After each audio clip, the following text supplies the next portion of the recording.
it going? Alrighty. Ooh. My camera's a little messed up. Okay, here we go. Alrighty, folks. So, if you're looking at what I'm looking at, basically Netflix has finally released who is going to be cast in the new Avatar: The Last Airbender Netflix live action adaptation. So far, from what I can see on just this article, it looks pretty good. Like, we have people of Asian descent, thank God. I think they're going pretty well with the overall casting. Like, let's just see here. Like, the main guy who's going to be playing Aang, not Ong, good lord, please do not say that.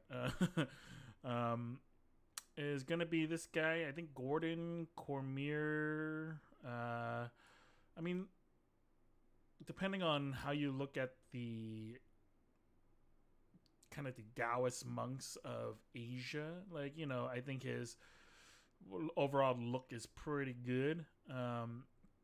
Let's kind of do a little Google on this kid. Ooh, it doesn't look like he's done a whole lot. I mean, yeah, he's already cast in that. He was young boy in Lost in Space. I guess he's done a few just kind of stand-ins or kind of side roles. He was in The Stand. I've never seen that. So, oops. Let's see one of his demo reels. Oh, man, skater. There's more balls. How is this a demo reel? I don't understand. It's just him skating. But whatever. I don't really care about that. There's not a whole... I don't think there's a whole lot of information on him. As of right now, I'm sure... Ooh, biography. Here we go. Born in the U.S., actor by profession. I mean, like a 12-year-old kid. So, I mean, we'll see how he looks bald. And, I mean, for the most part, I think he looks pretty good. In terms of the casting, whoever's playing Katara. So these two have to eventually fall in love. I don't know how old she is. So let's search the Google. And wait, hold on. How old is this kid? Do they have a born? Nope.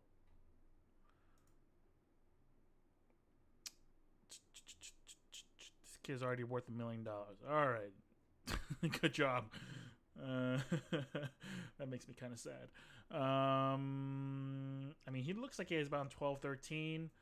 Katara looks like she's like 17-ish. I mean, I hope that's an okay. Let's check out her Instagram. Maybe even older. No, she looks like, yeah, I mean, the makeup makes her look a little older. But I think, I mean, from her other pictures, she looks relatively young. Oh, she has a YouTube channel.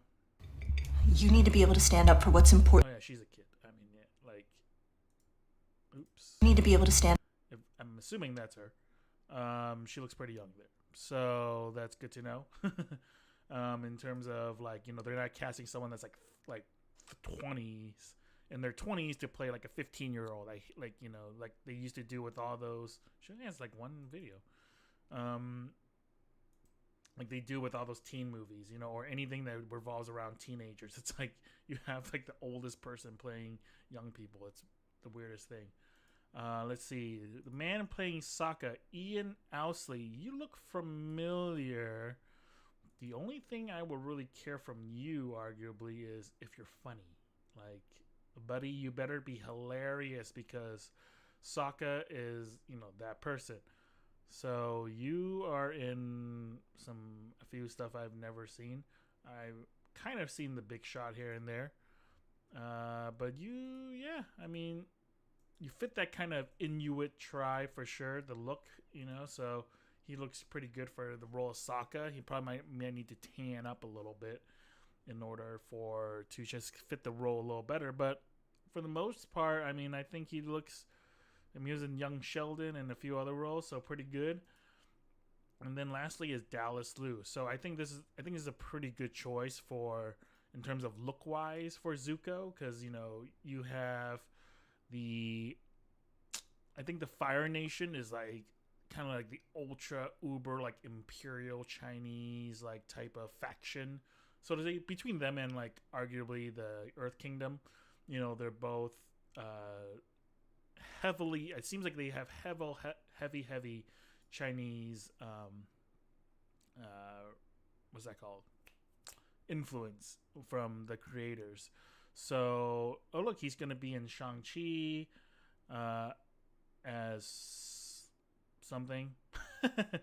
He was in Pen 15. Actually a pretty good list of roles.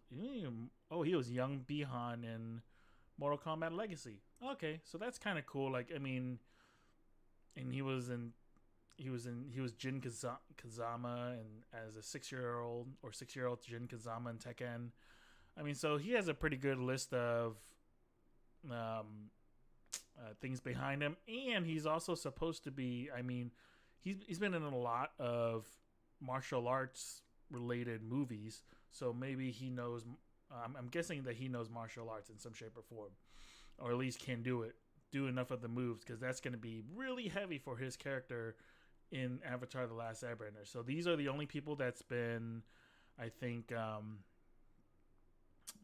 been revealed so far, and hopefully they do a really good job of like adaptation. Because like, I mean, we all know that the Shyamalan was a nightmare, and even though he tries to defend himself as like, I try to make it for kids, and I'm like, really? Like, what kids were you thinking about? Like, your own kids are ashamed of you for this movie. And it was by far like the most ridiculous movie I've ever seen. And I'm hoping that this does it justice. But the only problem I feel like there is with this is not the casting, but the original creators, Michael Dante DiMartino and Brian, I don't know how to say your last name, bro.